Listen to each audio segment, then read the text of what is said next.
We've been having this discussion about the degree to which reopening happens. It sounds like you're expecting it to be more encouraging than maybe some believe. Well, look, I'm hoping for the best. I think, number one, we can't ignore the fact that the market has gone up very significantly from its lows. It's hit my sort of rebalancing target of up more than 25%. So I think it's a great time to look at your portfolio. And if you're not on your targets, this is not a bad time to be selling a little bit, to take advantage of all this optimism and just be rebalanced. I'm not predicting it's going down, but that's just a prudent thing to do. In terms of the reopening, I mean, I agree with Sarah that, people are not looking at the immediate data coming in. They're trying to look ahead, and so they're really looking for clues to the virus and how it's behaving.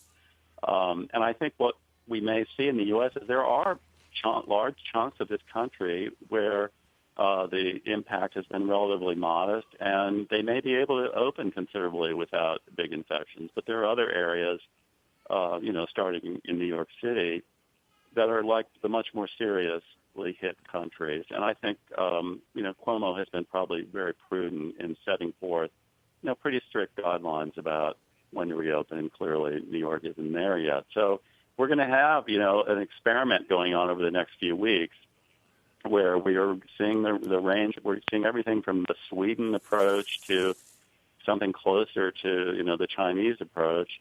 And we're going to be getting some data from that, which I think will help to clarify the picture. Yeah. But, Jim, in a world where we look at aggregate nationwide employment pretty regularly, how valuable will that be? And can we take comfort in parts of the countries where these job losses truly are temporary? Yeah, well, I think that's one of the big questions is, the unemployment data doesn't tell us exactly how many people were furloughed as opposed to actually being laid off.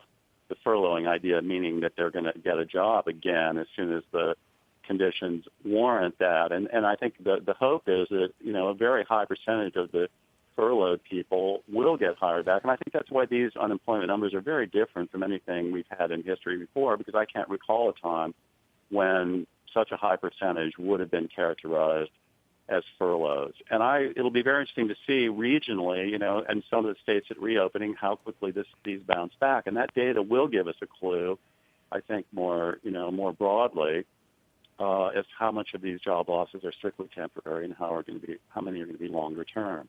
But I don't buy that it's all going to just come back, immediately in this extreme kind of V shape. I think there will be some kind of a V, but it's not going to. The top of the V is going to take a while to get back to. Yeah, Jim, it's so hard for anyone to know what the reopening is going to look like. And it's hard also, you and I are in the New York area, which has felt this crisis so differently than so many other parts of the country. And I'm just wondering what kind of data you're looking at and what kind of pieces you're reading to see how the rest of the country is handling now with more than 20 states already reopening in some fashion as we try to see whether the jobs come back and the activity restarts and consumers spend again.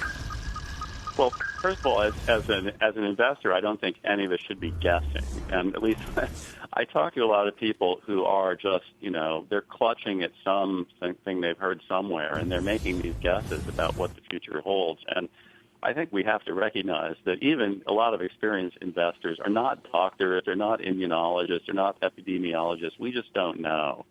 So I think you're right. You've got to look at the actual data. And I hope we're going to start to see more focused data from the places like Georgia. Let's see what's happening there. What are the numbers showing? And we ought to be able to learn something about that. But even the data I find very baffling. Like, one of the big mysteries to me is that Cuomo came out, I guess it was last week, and said that they had looked at everybody who'd been admitted to hospitals recently, and they were people who had stayed at home. They hadn't gone out. They had been isolated. They had been following the rules, most of them, which begs the question, well, then how did they get the virus? I hope they continue to do some more work on that.